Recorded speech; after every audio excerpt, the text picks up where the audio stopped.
кажуваме да сме загрижени и поради Лидерот на ДУИ Али Ахмети денеска, како и вчера, немаше можност да гласа по подолг период, 2 дена поред доаѓа во собранието со намера да го даде својот глас против законот за правична застапеност, но гласањето се одложи на неодредено време. Пратениците од опозицијските партии на албанците се обидоа да ја сменат одлуката преку бројни процедурални забелешки, но не им успеа. Реагира и на отсуството на председателот Африм Гаши.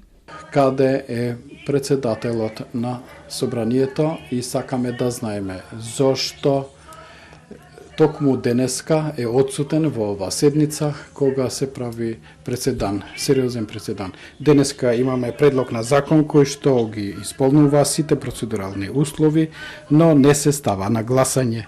Подпредседателката Весна Бендевска, која го заменуваше Гаши, укажа на Тоска дека никој никогаш не ги прашува пратениците за отсуството, како и дека одлуката да се пролонгира гласањето е согласно новиот собраниски деловник.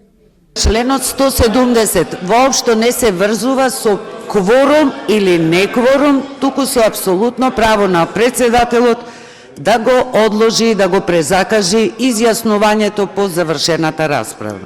Овој закон треба да се носи со мало бадентерово мнозинство, односно со мнозинство од присутните пратеници од етничките заедници во салата.